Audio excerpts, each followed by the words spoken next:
Et bienvenue à tous et bon dimanche sur le Taureau. On se retrouve aujourd'hui avec notre ami Gallo Rossi pour évoquer justement l'AS Roma et la Serie A. Premier sujet de Serie A sur la chaîne d'ailleurs, si je ne dis pas de bêtises. Donc Absolument. enfin, justement, un petit sujet sur la Roma. Et justement, comment vas-tu pour commencer? Écoute, ça va super, merci beaucoup. J'espère que toi aussi tu vas bien et que tous les gens qui vont regarder cette vidéo iront bien aussi. Et toujours un plaisir d'être de passage sur les vidéos. Eh ben justement, le sujet qui nous amène aujourd'hui est la Roma de Gasperini, parce qu'on sait que justement l'AS Roma a changé de coach cet été, après une période un peu compliquée. Et justement, pour revenir sur la Roma, je voulais que tu me parles de la Roma de l'an dernier, celle qu'il y a eu avant l'arrivée de Gianpiero Gasperini. Et est-ce que justement, quelles ont été les choses marquantes de l'AS Roma pour toi l'an dernier, en positif comme en négatif?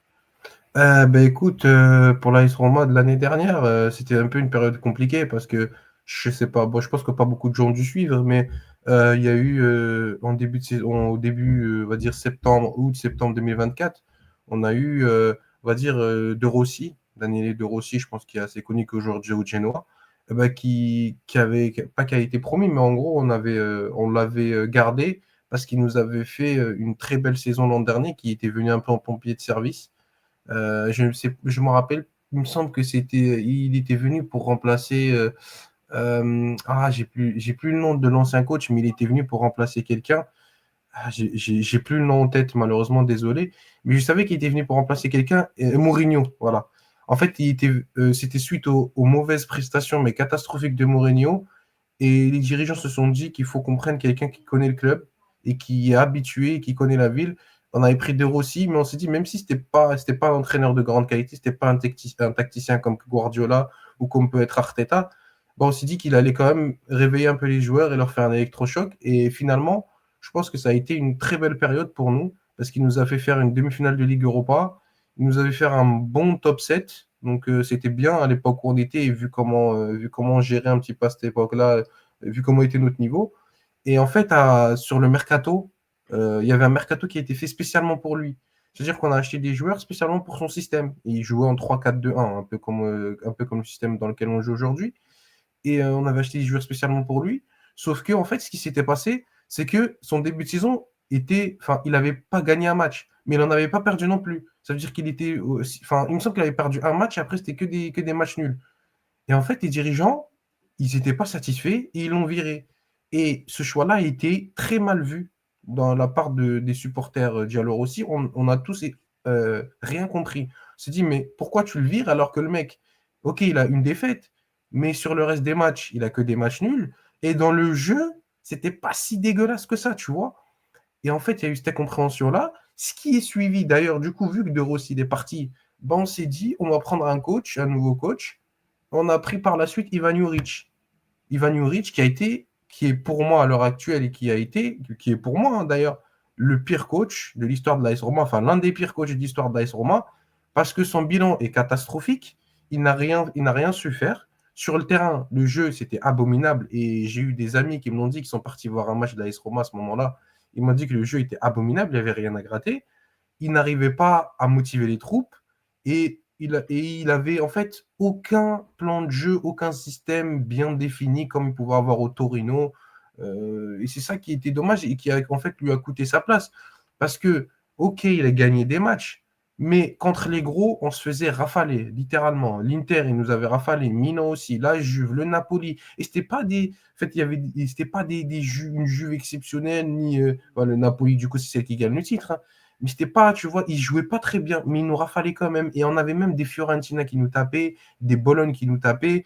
Et en fait, à force, c'était devenu impossible. Et je pense qu'à ce moment-là, les gens, j'avais pas lancé mon compte à ce moment-là, mais je pense que si je l'avais fait, je pense que qu'il aurait sûrement sauté. Hein, il venait de commencer, mais il aurait sûrement sauté.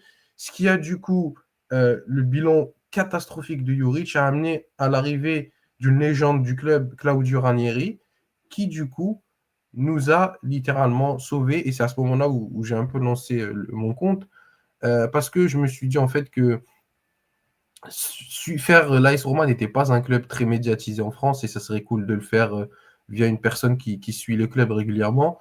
Et en fait, quand tu compares, je vais prendre cette période-là pour comparer un petit peu à celle de Gasperini.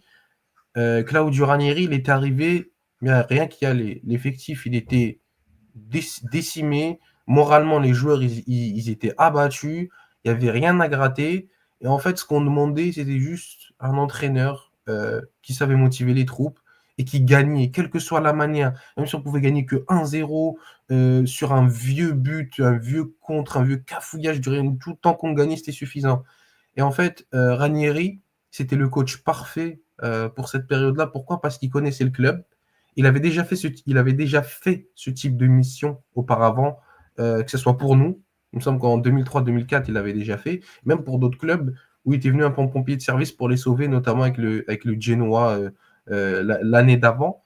Et aussi, ce qui a beaucoup marqué, ce qui nous a beaucoup marqué dans le passage de Ranieri, c'est que c'était un papa un petit peu. C'est-à-dire que même si c'était pas le jeu du siècle, même si on jouait pas, on va dire, comme peut jouer City aujourd'hui, c'était quand même, tu vois, ben, c'était en fait ce qu'on voulait. On voulait des mecs qui se tuaient pour le maillot. On voulait des mecs qui jouaient, qui allaient être là pour le club et qui arrivaient on va dire, à se transcender, tu vois, sur le terrain. Et c'était aussi arrivé par ce match, et je pense que ça a été un peu un match référence contre Tottenham en Ligue Europa. Il me semble que ça a été le premier match aussi que j'ai live tweet. C'est le premier match où ce match-là, en fait, on a été mené, mais juste derrière, l'équipe a eu une réaction qui a en fait, je pense, changé les mentalités un petit peu et qui nous a permis d'enchaîner littéralement et de faire cette série de victoires absolument exceptionnelles de 24 ou 25 matchs sans défaite pour nous ramener justement dans ce top 5. Bon, malheureusement, on n'a pas, on devait accrocher la Ligue des Champions, mais là, on avait perdu un match très important juste avant contre une petite équipe, je ne me rappelle plus laquelle, c'est un peu lointain dans mes souvenirs. En fait, on avait perdu ce match-là, mais en fait, on s'est dit, bah, quand on voit le scénario de la saison, ce que Ranieri a su faire, c'était juste exceptionnel. Et on s'est dit, bah, c'était un peu le seul qui mérite une statue devant le stade, parce que quand tu arrives, que tu transcendes le club, tu transcendes les joueurs, tu transcendes cette équipe qui était moribonde, littéralement, il faut se dire ce qui est, bah ça relève de l'exploit. Et ouais, c'est vrai que j'ai fait un peu une sorte de narratif, mais c'est aussi pour comparer un petit peu avec Gasperini. Et en fait, justement, Ranieri, ce qu'il a fait, euh, il a fait une déclaration, justement, il me semble que c'était quelques matchs, 2 matchs avant la fin du championnat. Il a dit que moi, je quitte le club. Donc, je quitte, on va dire, le poste de coach, mais je vais faire le poste de directeur. Je vais, on va dire, officier en tant que directeur général. Et c'est donc moi, en aide, en accord avec la direction et le directeur sportif qui était Guy Solfay à cette époque-là, qui allons choisir le coach. Et à ce moment-là, quand Ranieri termine, on va dire, un petit peu son mandat, on savait pas c'était quel coach qui allait venir. On se braquait plus vers Patrick Vieira. Les coachs qui étaient en pôle, on va dire, c'était Patrick Vieira, Cesc Fabregas et Gasperini. Et en fait, à ce moment-là, le plus chaud pour prendre ce poste-là, c'était plus Fabregas. Mais Como demandait une clause pour le libérer, chose qu'on n'avait pas les moyens pour le faire.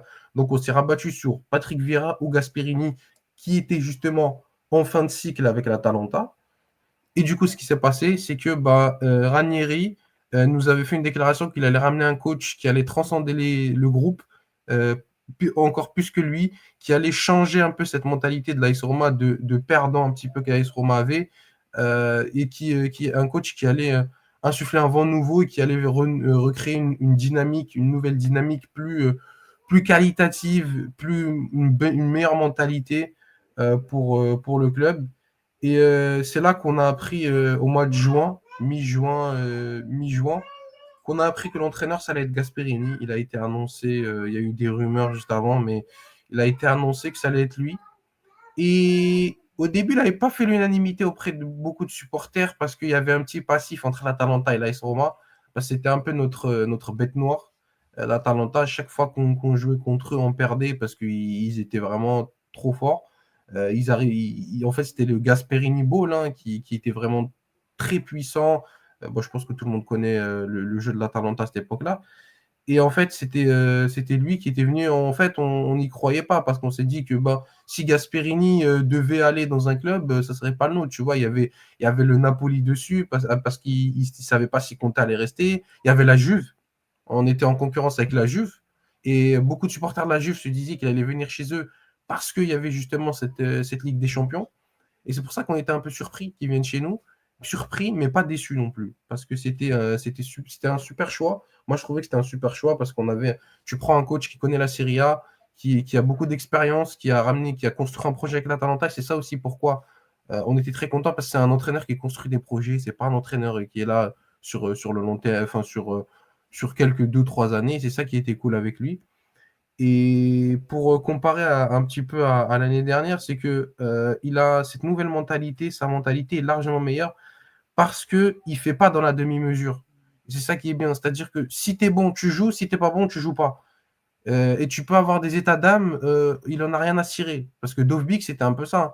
Avant qu'il le réintègre dans le groupe et qu'il puisse, on va dire, faire sa place petit à petit, c'est que Gasperini n'appréciait pas Dovbyk plus que ça et qu'il voulait le vendre. Et justement, c'est pour ça qu'on avait ramené Ferguson et qu'on cherchait un nouvel attaquant sur ce mercato-là. Et je pense que il y aura une question par rapport à ça où on aura l'occasion d'y revenir. Mais en fait, c'est ça qui m'a beaucoup marqué avec Gasperini, c'est que la différence entre l'année dernière et cette année à la même période, c'est que bah, on a un entraîneur, déjà on a la stabilité parce qu'on n'a pas eu besoin d'avoir 3 coachs en même pas 3 4 mois. On a la stabilité, on a un coach qui insuffle son nouveau système de jeu, un système de jeu qui est certes, pour ceux qui le voient, bon, je vois que c'est vrai qu'il y a beaucoup de stats qui sortent comme quoi on est la deuxième meilleure défense d'Europe derrière Arsenal. Mais je pense qu'il faut aussi voir les matchs parce que c'est vrai qu'il y a surtout notre dernier match contre Parme, non pas contre Parme, et c'est dingue, j'oublie les dates comme ça, il me semble que c'était contre j'ai totalement zappé, il me semble, oui, c'était contre Parme, si, c'était contre Parme, oui, oui, c'était contre Parme. Et ce match-là, je pense que c'est notre match référence, littéralement. Nos 2 derniers matchs, Rangers-Parme, c'était nos matchs référence sur ce début de saison parce qu'il y avait tout. J'ai pu le dire sur mon compte, il y avait même l'attaque qui était un problème, ça s'est gommé. Notre milieu, Cristante, il est transformé, il est vraiment meilleur. Et c'est aussi dû parce qu'il y a à côté de lui, il y a Manu Koné qui fait un boulot monstre. Et tu as une défense, bon, c'est la deuxième meilleure défense d'Europe, donc il n'y a pas de débat là-dessus. Et l'attaque, il a trouvé un nouveau système, c'est-à-dire qu'il met 2 milieux offensifs et qu'il met un faux neuf. Et du coup, ça permet de déstabiliser l'équipe adverse et de permettre à tout le monde de marquer. Je pense qu'elle est là aussi la différence avec l'année dernière, c'est qu'on a plus d'armes, plus de joueurs capables de marquer, plus de joueurs capables d'être au niveau. On a une équipe, on va dire, plus, pas Ligue des Champions, mais une équipe plus taillée pour jouer le top 4 de Serie A, là où l'année dernière, tu te battais pour le maintien avec des Chievo Vérone, avec des Lecce. Mmh. Bah, vu que maintenant on a vu un peu les différences de l'AS Roma avant et pendant Gasperini, moi la question que j'avais, concernant la Roma, c'est qui les joueurs phares de cette équipe, cette saison, sous Gasperini? Bah, les joueurs phares, Miles Villar, c'est pas pour rien qu'on l'a prolongé jusqu'en 2030. Pour moi, c'est le meilleur gardien de Serie A. C'est lui la plaque tournante de l'équipe, littéralement, sur le match de Parme. Il te fait deux très bons. Non, c'était l'Udinese, voilà, merci. Je me rappelle. Il te fait 2 immenses parades sur Zaniolo et il te sauve le match. En fait, tu en as un par poste, littéralement. Tu as Villar, tu as Mancini, qui est le patron, c'est pas pour rien qu'il est capitaine. Tu as Manu Koné, qui est super, et tu as Mathias Soulé. Ça c'est pour moi, de ma perception à moi, et je pense que beaucoup de supporters sont d'accord, c'est que pour moi, ce sont les joueurs importants du club à l'heure actuelle, et c'est grâce à eux que l'équipe tourne. Et surtout, mais je pense que si je dois en laisser un seul, je pense que moi, j'irai plus sur Mathias Soulé. Ouais. Mathias Soulé, qui est pour moi la pépite du club, le joueur phare et le joueur star à venir dans les prochains mois, dans les prochaines années. Et quand on connaît la façon dont Gasperini réussit à bien faire progresser ses joueurs, à voir que Mathias Soulé puisse être entraîné par Gasperini, je pense que ça va lui faire énormément de bien. Et que ce soit pour lui, pour nous aussi, parce qu'on a la chance d'avoir un joueur comme ça. Mais ouais, c'est pour moi, je t'ai cité un peu les joueurs forts, mais le joueur, on va dire, clé un petit peu ces matchs à Soulé parce qu'il est capable de débloquer un match grâce à sa patte de génie. Mhm.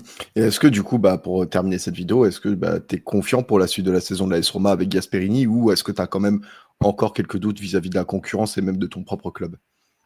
Très bonne question d'ailleurs, très pertinente. Bah écoute, moi, honnêtement, je pense que j'ai fixé les objectifs en début de saison. J'avais dit top 6 et un trophée, Copa ou Europa. Donc moi, c'était ça les objectifs de début de saison, tu vois. Et de voir que là, on fait une saison où on est deuxième, à égalité avec l'Inter.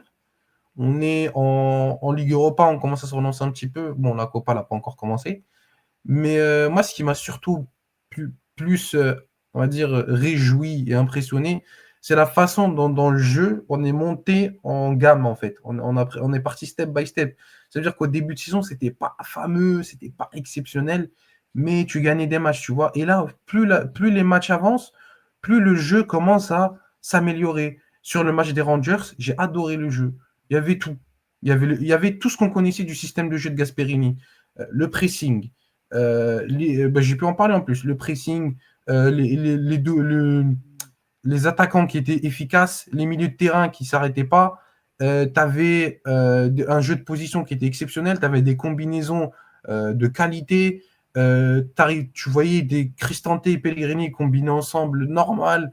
En fait, c'est ça moi qui me rend confiant pour la suite, c'est que en plus du fait que défensivement, on soit la deuxième meilleure défense d'Europe derrière Arsenal, où il me semble qu'on a encaissé 5 ou 6 buts sur ce début de saison, et ben moi, ce qui me rend confiant, on va dire, c'est que avec ça, avec l'effectif qu'on a, Gasperini réussit à faire top 2 de championnat et il se relance en Ligue Europa, c'est-à-dire qu'il fait au moins barragiste de Ligue Europa avec cet effectif-là. Un effectif sur lequel il manque un attaquant, il manque aussi un milieu défensif parce que Dybala, on ne sait pas comment il est fragile un petit peu, donc on a besoin d'un joueur.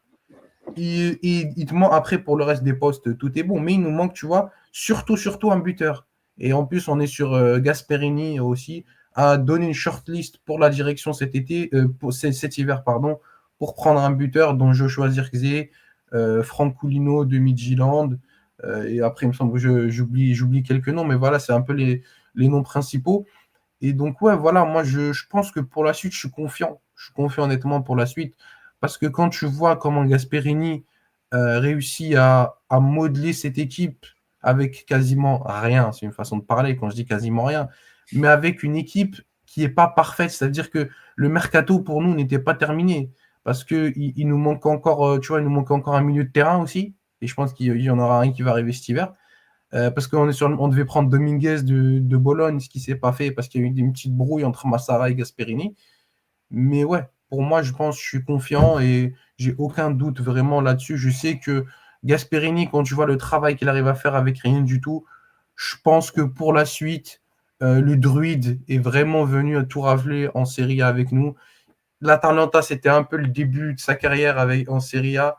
Là, avec l'AS Roma, et vu l'argent que les dirigeants aussi lui ont promis, je pense que ça va le faire, ouais, et j'ai très hâte de voir la suite et vivement le week-end prochain pour revoir notre prochain match. Ouais. Et vous qui regardez cette vidéo, que pensez-vous de la l'AS Roma de Gianpiero Gasperini? Est-ce que vous êtes confiant ou non pour la suite de cette vidéo? N'hésitez pas à nous donner votre avis en commentaire, à liker la vidéo si elle vous a plu et surtout à vous abonner si vous êtes nouveau sur le contenu.